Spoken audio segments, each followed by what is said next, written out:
High profile राजा रघुवंशी हत्याकांड मामले में शिलांग पुलिस ने कई खुलासे किए।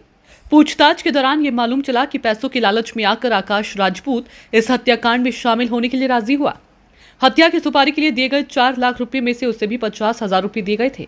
जहां से राजा का शव बरामद हुआ, उसके आसपास के सीसीटीवी में भी आकाश अपने साथियों के साथ कैद हो गया था। पुलिस ने शव के पास से जो रेनकोट बरामद किया था वह आकाश का निकला। ये रेनकोट सोनम ने ही आकाश को दिया था। पुलिस का कहना है कि हत्या के समय आकाश एक दूसरी स्कूटी से वहां मौजूद था। उसे आसपास निगरानी करने का काम सौंपा गया था। सोमवार आधी रात को ललितपुर के चौकी गांव से शिलांग पुलिस आकाश राजपूत को हिरासत में लेकर गई थी। शिलांग पुलिस ने यहां भी उससे काफी देर तक पूछताछ की थी। पूछताछ के दौरान पुलिस ने उससे सोनम के बारे में भी पूछा था, लेकिन उसकी जानकारी होने से आकाश ने इनकार कर दिया था। इसके बाद करीब 1 घंटे तक पुलिस उसके घर की तलाशी भी ली थी। यहां से पुलिस को कुछ नहीं मिला। इसके बाद पुलिस आकाश को लेकर अपने साथ गई। दादी ने कहा, लड़का हो या लड़की, गलत हो तो गोली मार दो।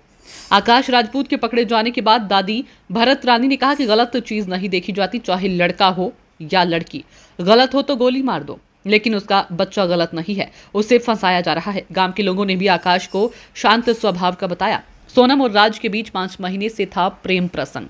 राजा रघुवंशी और सोनम के केस में कई बड़े खुलासे हुए हैं। इंदौर पुलिस सूत्रों के अनुसार पूछताछ में आरोपियों ने जो कहानी बताई वह बेहद खौफनाक है।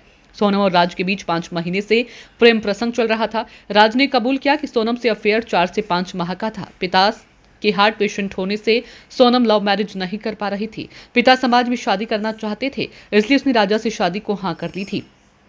सोनम ने राज से कहा था, जब मैं विधवा हो जाऊंगी तब मुझसे शादी कर लेना। सोनम ने पहले ही तय कर लिया था कि शादी के बाद राजा को मारकर राज के साथ रहने लगेगी। सोनम ने राज से कहा था कि जब मैं विधवा हो जाऊंगी फिर तुम मुझसे शादी कर लेना, तब मेरे परिवार वाले भी हमारी शादी के लिए मान जाएंगे। राजा और सोनम की 11 मई को शादी हुई। दोनों के परिवार बहुत खुश थे। सोनम भी परिवार में घुल मिल गई और कभी अपनी साजिश का शक नहीं होने दिया। 16 मई को सुपर कॉरिडोर के कैफे में राजा की हत्या की साजिश रची गई। प्रेमी राज ने दोस्त विशाल चौहान, आकाश राजपूत और आनंद कुर्मी को साथ में लिया। उसी रात 6 घंटे तक फोन पर सोनम को हत्या की पूरी योजना समझाई गई। हत्या के पहले राज ने आरोपियों को 50,000, एक कीपैड, एक एंड्रॉयड मोबाइल और नई सिम दिलाई। ये सब चीजें आरोपियों ने सोनम को दे दी। इसी नंबर और फोन से सोनम शिलांग जाने के बाद फोन से तीनों के संपर्क में रही थी। प्रेमी राज को जब सोनम ने 22 मई को शिलांग के लिए निकलने की बात कही तो राज ने आरोपियों के टिकट कराए, लेकिन एन वक्त पर खुद ने जाने से मना कर दिया।